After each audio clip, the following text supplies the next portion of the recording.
Hello दोस्तों, मैं आपका दोस्त अजय कुमार शर्मा आपका एक बार फिर से स्वागत करता हूं।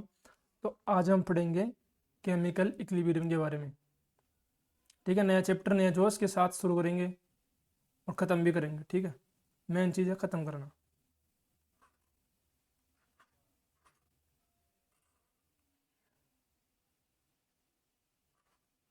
Chemical equilibrium.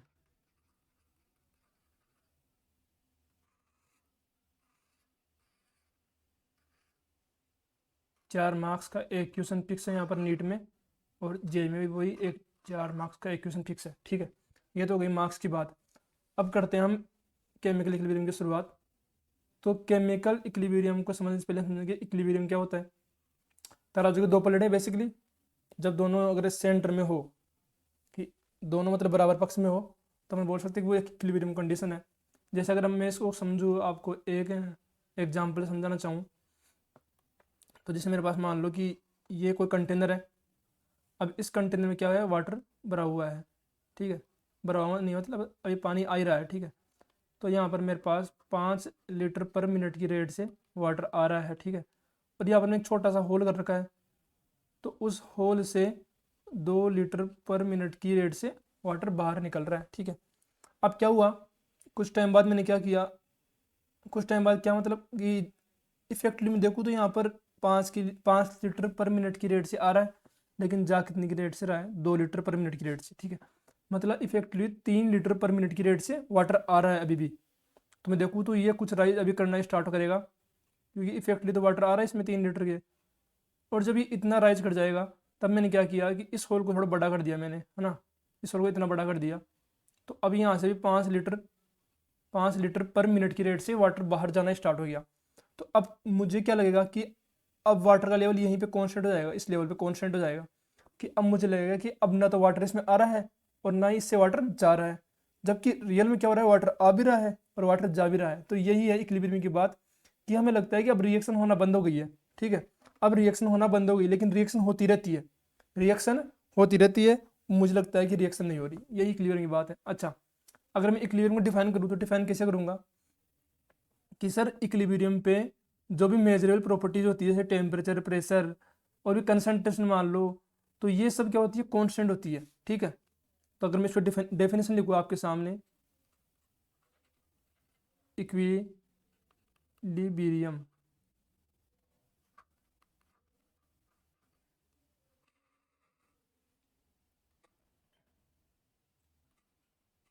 It is a state of a reaction where all the measurable properties are constant। ठीक है, तो यहाँ पर कौन कौन सी प्रॉपर्टी, मेजरेबल प्रॉपर्टी कौन कौन सी होगी sir. For example sir, temperature हो गया मेरे पास, प्रेशर हो गया। प्रेशर टेम्परेचर इनको मैं कांस्टेंट रखूंगा। अगर ये कांस्टेंट नहीं रहेगा, तो फिर मैं यहाँ पर इक्विलिब्रियम को थोड़ा डिफाइन नहीं कर पाऊंगा। ठीक है, तो इनका कांस्टेंट रहना जरूरी है। ठीक है, या फिर अपन कंसंट्रेशन भी बोल सकते हैं। ठीक है, तो ये कुछ प्रॉपर्टीज है जिनका कांस्टेंट रहना जरूरी है इक्विलिब्रियम को डिफाइन करने के लिए। अच्छा, अब ये जो इक्विलिब्रियम होता है वो दो टाइप का होता है। Equilibrium are of two type. Sir कौन कौन सा, सर एक होता है फिजिकल इक्विलिब्रियम। कौन सा, फिजिकल इक्विलिब्रियम। तो फिजिकल इक्विलिब्रियम में क्या होता है कि सर इसके अंदर कोई रिएक्शन नहीं होती, इसमें केवल फेस चेंज होती है। ठीक है, जैसे मैं बोलूँ तो सर ये H2O लिक्विड से, ये जो लिक्विड है वो क्या हो रहा है, वेपराइज हो रहा है, वेपराइज हो रहा है, वेपराइजेशन। ठीक है, और क्या बन रहा है, H2O गैस बन रहा है। तो यहाँ पर क्या हो रहा है, लिक्विड से गैस में केवल एक H2O की फेस चेंज हो रही है, मॉलिक्यूल चेंज नहीं हो रहा। अभी भी वाटर ही एक तरह से वो, लेकिन उसकी फेस चेंज हो रही है। या मैं बोल दूँ तो कि H2O सॉलिड से क्या बन रहा है, मेल्टिंग हो रही है, और H2O लिक्विड बन रहा है, H2O लिक्विड बन रहा है। तो ये भी एक तरह से केवल यहाँ पर स्टेट चेंज हो रही है, ठीक है, बाय कुछ चेंज नहीं हो रहा। तो ये तो मेरे पास एक फिजिकल इक्विलिब्रियम का एग्जांपल था। अब दूसरा है मेरे पास केमिकल इक्विलिब्रियम। केमिकल इक्विलिब्रियम, अब इसमें क्या होगा, इसमें रिएक्शन होगी और ये केमिकल इक्विलिब्रियम को हम कुछ अलग अलग टाइप से इसको डिफाइन करेंगे। नेक्स्ट पेज पे देखते हैं ना। अगर अब मैं बताऊँ आपको यहाँ पर केमिकल इक्विलिब्रियम के बारे में, केमिकल इक्विलिब्रियम के बारे में हम बातें करेंगे कुछ, बट इसके बारे में बात करने से पहले हम क्या करेंगे सर, हम केमिकल रिएक्शन के बारे में बातें करेंगे। केमिकल रिएक्शन क्या होती है ये तो अपन सब जानते हैं, डेफिनेशन में नहीं लिखाऊंगा नहीं इसकी। जैसे C+O2 है, ये Ca2 बन रहा है, तो ये एक केमिकल रिएक्शन है। कि मतलब जो अपने पास जो रिएक्शन होती है उनको एक सिंबॉलिक फॉर्म में लिखना ही क्या होता है, केमिकल रिएक्शन होता है, ठीक है।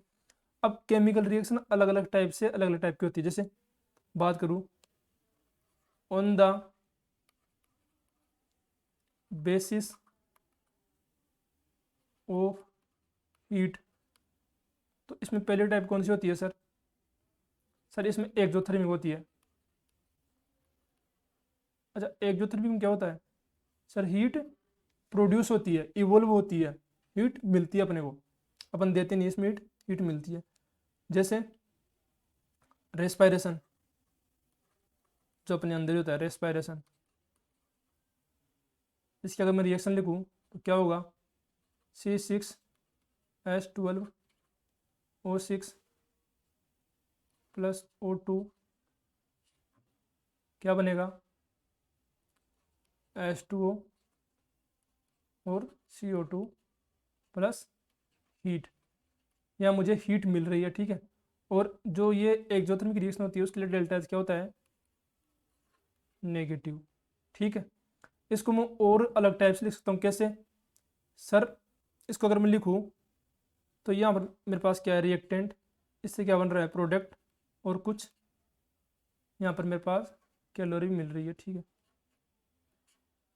अगर मैं इसको ऐसे लिखूँ R-X KCl kilo calorie product, तो भी ये सही है, कोई दिक्कत वाली बात नहीं है इसमें भी। और अगर मैं इसका कोई एक एग्जांपल और लिखूँ कि R से बन रहा है P और इसके लिए है डेल्टा एच नेगेटिव, तो मैं इनको इसको तीन टाइप से लिख सकता हूँ, ठीक है। ये इसके तीन टाइप है जो एग्जाम में आपको किसी भी टाइप से दे सकता है।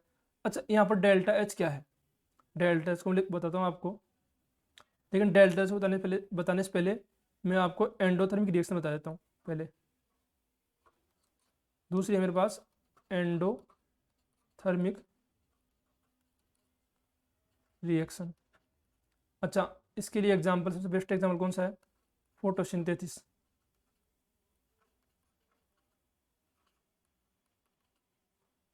इसमें क्या होता है सर, H2O और CO2 की हेल्प से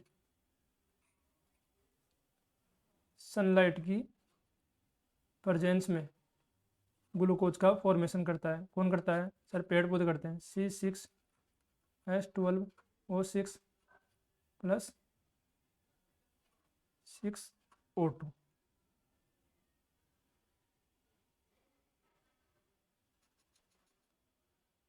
ठीक है। और यहाँ पर मेरे को हीट देनी पड़ रही है, देख सकता हूँ मैं, ये जो प्रकाश की लाइट है मतलब सनलाइट है, वो एक तरह से हीट दे रहे हैं अपन, ठीक है। तो यहाँ पर क्या होगा, डेल्टा एच क्या होगा, पॉजिटिव, डेल्टा एच क्या होगा यहाँ पर, पॉजिटिव। जबकि इस वाले रिएक्शन क्या था, डेल्टा एच नेगेटिव। अच्छा, डेल्टा एच क्या होता है सर, ये एंथैल्पी होती है, ठीक है, जिसको अपन थर्मोडायनेमिक्स में पढ़ेंगे। अब ये बता देता हूँ कि डेल्टा एच को अपन लिखते कैसे हैं, हीट एब्जॉर्ब्ड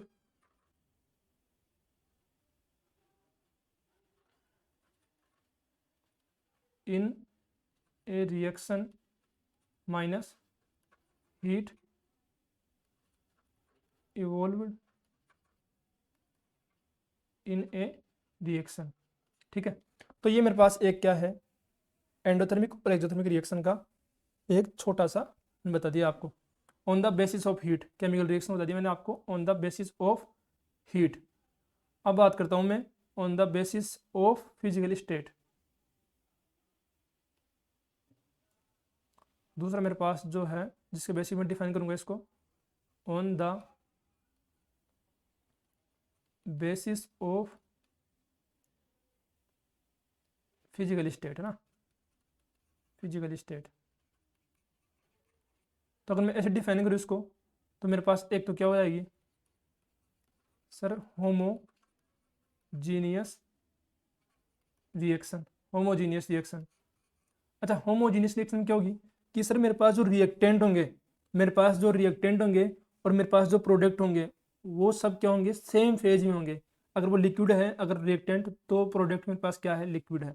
जैसे अगर मैं यहाँ पर एग्जांपल लिखूँ N2 प्लस 3H2, ये बन रहा है कुछ 2NH3। अगर मैं देखूँ तो ये मेरे पास N2 भी गैस है और ये H2 मेरे पास गैस में है और ये भी मेरे पास गैस में। ठीक है, तो ये मेरे पास एक होमोजीनियस का एग्जांपल हो गया, होमोजीनियस रिएक्शन का। अगर मैं यहाँ पर दूसरी लिखूँ तो दूसरी मेरे पास हेट्रोजीनियस, हेट्रोजीनियस रिएक्शन। ठीक है, अगर मैं हेट्रोजीनियस रिएक्शन की बात करूँ आपके सामने तो इसमें क्या होगा भाई, होमोजीनियस में क्या है, सबकी सेम फेज है, तो इसमें क्या होगा, सेम फेज नहीं होगा, बस इतना ही तो होगा ना। तो इसमें फेज सेम नहीं होती। जैसे for example CaCO3 calcium carbonate मैंने लिया और मैंने इसको हीट दी। ठीक है, तो क्या बदलेगा, CaO solid plus CO2 gas. ठीक है, ये सॉलिड है।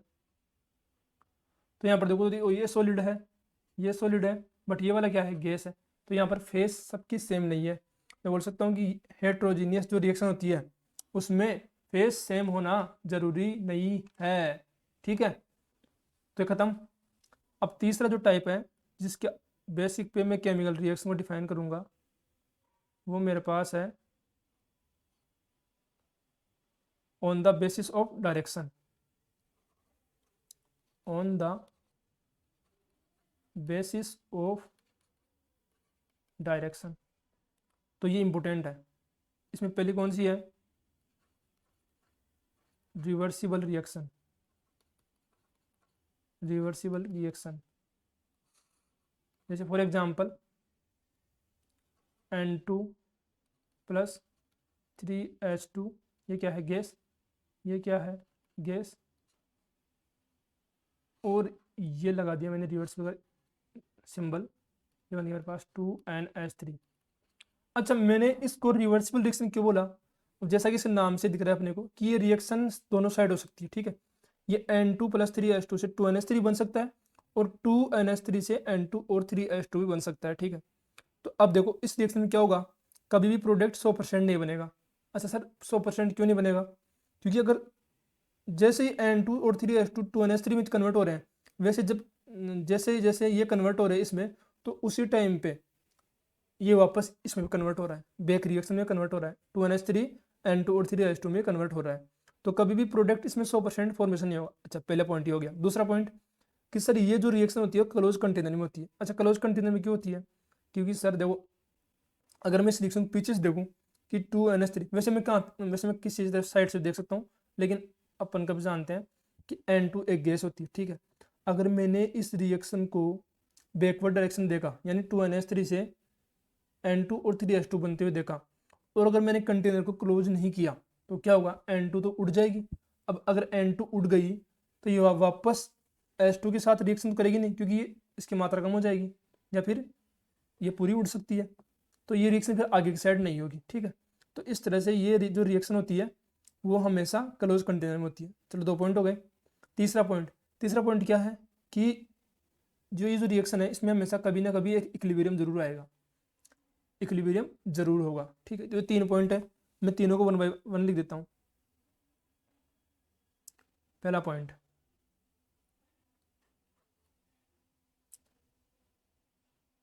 these reaction can be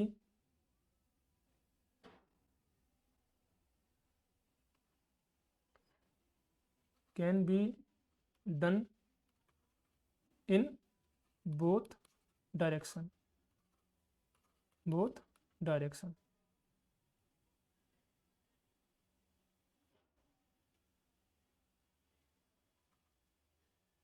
दोनों डायरेक्शन में ये रिएक्शन हो सकती है, ठीक है। दूसरा point, these reaction generally take place takes place in closed container, closed container। These reaction attain equilibrium state, यानी कभी ना कभी इक्विलिब्रियम स्टेट तो आएगा, ठीक है। तो ये कुछ 3 इसके इंपॉर्टेंट पॉइंट है जो आप नोट कर लो। और एक पॉइंट क्या था, मैंने बताया था आपको शुरू में कि प्रोडक्ट फॉर्मेशन कभी भी 100% नहीं होता। There is neither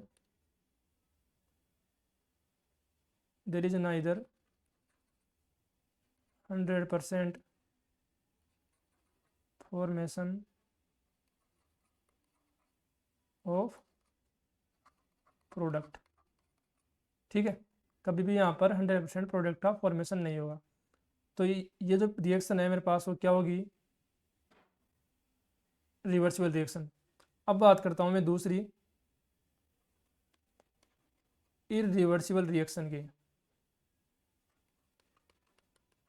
irreversible reaction, अच्छा ये रिएक्शन क्या होती है कि सर अगर ये आगे जा रही है तो आगे ही जाएगी, और अगर पीछे आ रही है तो पीछे ही आएगी।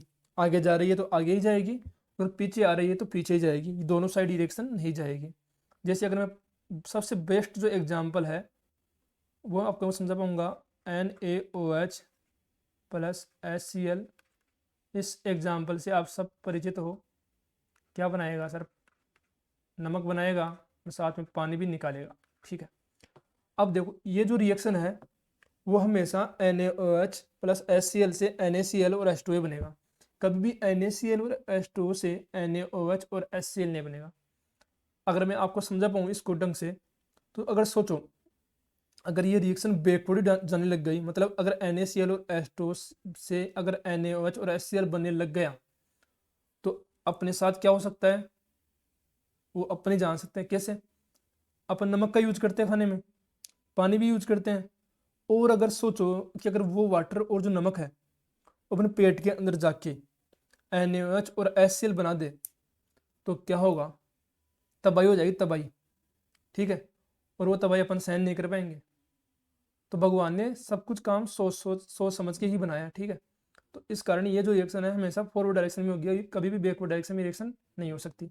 तो ये एक एग्जाम्पल था इरिवर्सिबल रिएक्शन का। होप आप इसको अच्छी तरह समझ गए होंगे। तो अगर मैं इसके पॉइंट लिखाऊँ आपको तो क्या होगा, पहली बात तो ये कि रिएक्शन हमेशा फॉरवर्ड डायरेक्शन जाएगी, हमेशा प्रोडक्ट का 100% फॉर्मेशन यहाँ पर होगा, लगभग आइडियल कंडीशन में। अगर अब कुछ अपवाद हो जाए, अपवाद तो नहीं होंगे हालांकि इसमें मतलब कि हमने कुछ गड़बड़ी कर दी, कभी कोई प्रेशर ज़्यादा लगा दिया, कुछ ऐसा कर दिया, तो भले ही कुछ हो जाए, वरना नॉर्मल कंडीशन में ये हमेशा प्रोडक्ट का 100% फॉर्मेशन करेगी, ठीक है। पहली बात तो ये। दूसरी बात एक साइड में होगी, ठीक है। तीसरी बात इसमें इक्विलिब्रियम कंडीशन कभी होगी नहीं, क्योंकि प्रोडक्ट से यहाँ पर रिएक्टेंट से प्रोडक्ट बन रहे, प्रोडक्ट से रिएक्टेंट नहीं बन रहे, तो इक्विलिब्रियम आने का कोई सवाल पैदा ही नहीं होता यहाँ पर। तो ये जो इसकी 3 प्रॉपर्टी है मैं लिख देता हूँ 1 बाय 1।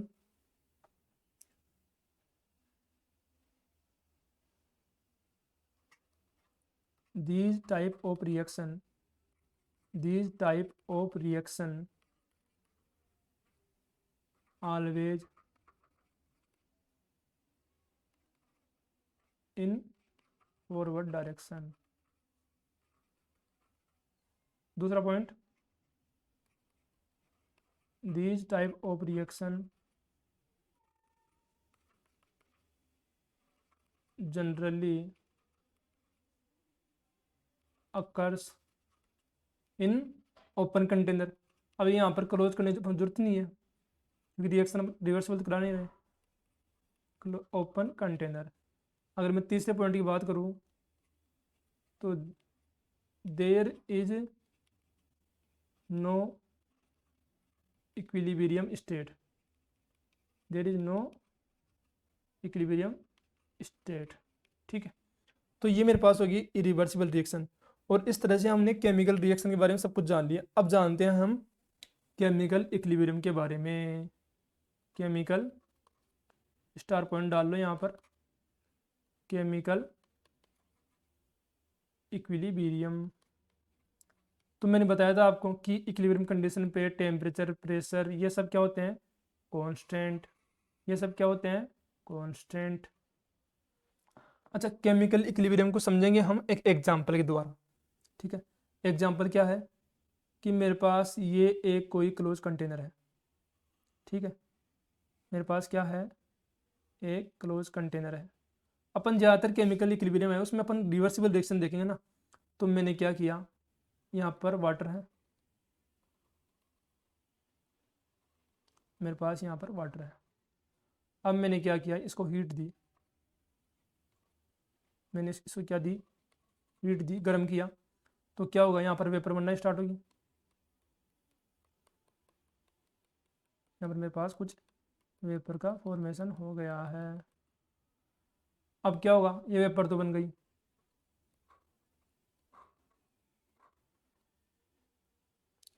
ये क्या है, H2O लिक्विड, और ये क्या है, H2O गैस। अब कुछ टाइम बाद में क्या होगा कि ये वेपर ठंडी होगी। ठीक है, ये वेपर ठंडी होगी और वापस लिक्विड बनना स्टार्ट हो जाएगी। वेपर ठंडी होगी और वापस लिक्विड बनना स्टार्ट होगी। वेपर ठंडी क्यों होगी, क्योंकि ये एक दूसरे के टकराएंगे और खुद की एनर्जी लूज करेंगे। ये जो मेरे पास मॉलिक्यूल है वो एक दूसरे टकराएंगे और खुद की एनर्जी लूज करेंगे। एनर्जी लूज करेंगे तो ये वापस लिक्विड स्टेट में आना चाहिए। तो एक कंडीशन ऐसी आएगी जब जो ये मेरे पास H2O लिक्विड है, H2O लिक्विड है, और ये मेरे पास जो H2O गैस है, इसमें क्या बन जाएगा, एक इक्विलिब्रियम बन जाएगा, वेपराइजेशन। यहाँ पर मेरे पास एक इक्विलिब्रियम बन जाएगा। ठीक है, ये अभी मैं इक्विलिब्रियम बता रहा हूँ आपको, केमिकल इक्विलिब्रियम नहीं बता रहा हूँ। ठीक है, तो ये मेरे पास एक इक्विलिब्रियम बन जाएगा। अब इक्विलिब्रियम की मैं बात करूँ तो इक्विलिब्रियम कंडीशन में क्या होता है, देखो इधर है मेरी रेट और इधर है मेरा टाइम। इधर है forward reaction, rate of forward reaction, और इधर है मेरे पास रेट ऑफ बैकवर्ड रिएक्शन। तो ये फॉरवर्ड रिएक्शन जैसे प्रोडक्ट का फॉर्मेशन करेगी तो वैसे इससे कम होगी, और रेट ऑफ बैकवर्ड रिएक्शन वैसे वैसे ही बढ़ेगी। एक टाइम ऐसा आएगा जब दोनों इक्वल हो जाएगी, और वो जो टाइम आएगा उसको बोलता हूँ मैं equilibrium condition. Equilibrium condition, sir equilibrium condition में क्या होता है, rate of forward direction equal to rate of backward direction at equilibrium condition, at equilibrium condition. तो आपके लिए होना चाहिए कि इक्विलिब्रियम जो कंडीशन होती है उस पर इसकी रेट कांस्टेंट होती है। ठीक है, और रेट किस पे डिपेंड करती है, सर कंसंट्रेशन पे, कंसंट्रेशन पे ही डिपेंड करती है। ठीक है, कंसंट्रेशन पे ही डिपेंड करती है। बट क्या कंसंट्रेशन सेम होगी ना, हाँ सर आप कभी हाँ बोल रहे हो कभी ना बोल रहे हो। तो मेरा मतलब है कि जो कंसंट्रेशन है वो सेम हो भी सकती है और सेम नहीं भी हो सकती है, इसके बारे में मैं कुछ नहीं बोल सकता। ठीक है, जैसे फॉर एग्जांपल मैं समझाऊँ आपको, तो जैसे मेरे पास ये कोई एक रिएक्शन है ए और बी, मैंने शुरू में इसके 10 मोल लिए रिएक्शन के, इसके मेरे पास 0 मोल थे। फिर इसके मेरे पास मान लो कि एक कुछ टाइम बाद 7 मोल रहे, तो इसके पास 3 मोल हो गए। ठीक है, ये मोल ही है। इसके बाद क्या हुआ, मेरे पास 6 मोल हुए, इसके पास 4 मोल हो गए। वापस मेरे पास 6 मोल रहे, फिर मेरे पास 4 मोल रहे। तो अगर मैं यहाँ पर देखो, ध्यान से देखो, कि ये मेरे पास इक्विलिब्रियम कंडीशन आ गई, यानी इक्विलिब्रियम कंडीशन कौन सी थी, जिसके बाद क्या हुआ, इनके मोलों में कोई चेंज नहीं हुआ। देखो टाइम के साथ साथ रेट ऑफ रिएक्शन चेंज नहीं हुई, कॉन्स्टेंट हो गई। बट अगर ध्यान से देखो तो इसकी कंसंट्रेशन निकालूंगा, अगर मान लो दोनों का वॉल्यूम है वो V है, तो इसकी कंसंट्रेशन क्या होगी 6/V, जबकि इसकी क्या होगी 4/V। दोनों की कंसंट्रेशन यहाँ पर सेम नहीं है, ठीक है, सेम नहीं है। और मान इस कंडीशन में सेम नहीं है, और मान लो कि इक्विलिब्रियम कुछ देर बाद में होता, तो अगर इधर 5 होता इधर 5 होता तो क्या होता, तो इसके अंदर इक्विलिब्रियम कंडीशन पे दोनों की कंसंट्रेशन सेम भी हो सकती थी। हाँ मैं इतना बोलता हूँ कि कांस्टेंट हो जाएगी, बट सेम होगी या नहीं होगी इसके बारे में कोई राय नहीं दूंगा आपको, ठीक है। सही सेम हो भी सकती है और सेम नहीं भी हो सकती है, तो उसको हम समझेंगे ग्राफ के द्वारा।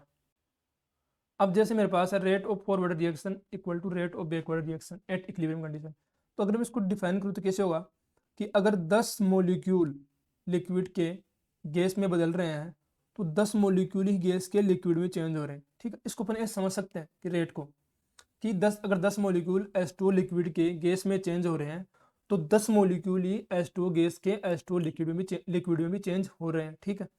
तो ये मेरे पास एक बेसिक एग्जांपल है, ठीक है। अब अगर मैं लिखूं कुछ प्रॉपर्टीज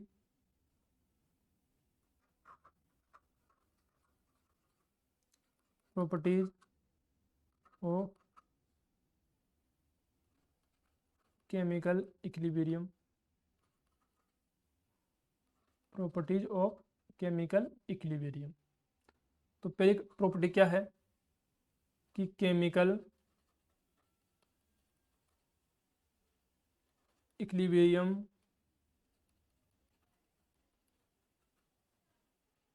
इज डायनामिक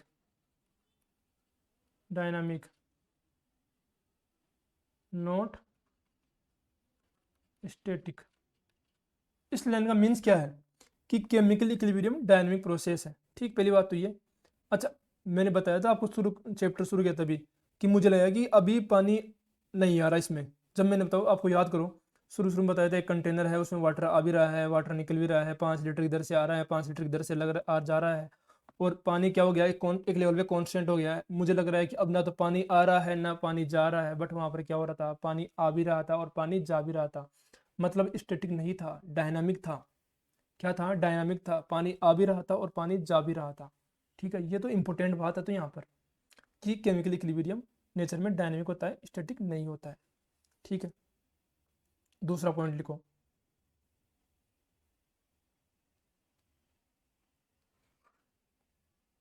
दूसरा पॉइंट क्या है, chemical equilibrium can be approach from, ये थोड़ी स्पेलिंग गलत है शायद इसकी, ROACHED, from both side, from both side. जैसे फॉर एग्जाम्पल मैंने ले लिया H2 plus I2 plus gas है मेरे पास, गैस है, ये बन रहा है मेरे पास 2HI, ठीक है। अब ये रिएक्शन ऐसे हुई तो ये रिएक्शन ऐसी हो सकती है, ये अपन ने पहले देख चुके अपन, ये रिएक्शन ऐसे भी हो सकती है, H2O gas plus I2 gas, ठीक है। और इक्विलिब्रियम है वो कैटालाइस्ट से इफेक्ट नहीं होता, ओनली रेट उसकी इंक्रीज होती है, बट इक्विलिब्रियम सेम कंडीशन पे ही आता है। मतलब अगर ए के 6 मोल खर्च हो रहे हैं और बी के 4 मोल बन रहे हैं तो उसी जगह पे आएगा, बस उसका जो टाइम है वो रिड्यूस हो जाएगा। हमेशा जो कैटालाइस्ट होते हैं ना, जिसको अपन क्या बोलते हैं उत्प्रेरक, है ना, उत्तेजित करने का काम करते हैं रिएक्शन को, वो कभी भी रिएक्शन में पार्टिसिपेट नहीं करते हैं, केवल रिएक्शन की रेट को ही बढ़ाते हैं। अब कुछ ऐसे भी होते हैं जो रिएक्शन की रेट घटाते हैं लेकिन अपने सिलेबस में नहीं है तो अपन को नहीं पढ़ेंगे, ठीक है। अपन ज़्यादातर इसका जो कॉमन सेंस अपन यूज करते हैं ना वो यही करते हैं कि जो कैटालाइस्ट होते हैं कैटालाइसिस्ट होते हैं जो क्या करते हैं रिएक्शन को हमेशा फास्ट कराने का काम करते हैं, ठीक है। So कैटालाइस्ट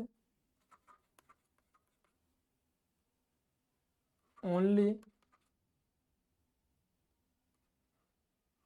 make reaction faster, nothing, और इसके अलावा कुछ काम ये नहीं करते हैं। चौथा, the measurable properties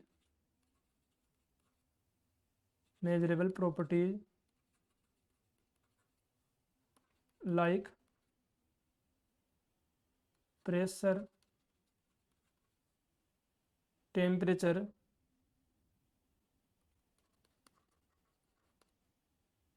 concentration, colour, etc are constant, ठीक है। तो ये कुछ इंपॉर्टेंट पॉइंट थे जो मैंने आपको लिखा है। अब मैं बात करता हूँ किसकी, कंसंट्रेशन वर्सेस टाइम ग्राफ की। यहाँ मेरे पास कंसंट्रेशन है, यहाँ मेरे पास टाइम है, मेरे पास ऐसे 3 ग्राफ बनेंगे ना। यहाँ मेरे पास वाई एक्सिस पे कंसंट्रेशन है और यहाँ पर मेरे पास एक्स एक्सिस पे टाइम है। यहाँ पर भी कंसंट्रेशन है, यहाँ पर मेरे पास टाइम है। कंसंट्रेशन और टाइम वर्सेस ग्राफ है। अब क्या होगा, मान लो कि रेट ऑफ फॉरवर्ड रिएक्शन हो रही है ऐसे हो गई, ठीक है। मान लो कि रेट ऑफ बैकवर्ड रिएक्शन हो रही है और ऐसे हो गई, ठीक है। अब बात करता हूँ दूसरे ग्राफ में, रेट ऑफ फॉरवर्ड रिएक्शन और रेट ऑफ बैकवर्ड रिएक्शन। मान लो कि ये ऐसे हो रही है और ये ऐसे हो गई, ठीक है, ये भी हो सकता है। तीसरा जो ग्राफ है, मान लो रेट ऑफ फॉरवर्ड रिएक्शन ऐसी है और रेट ऑफ बैकवर्ड रिएक्शन कुछ ऐसी हो रही है।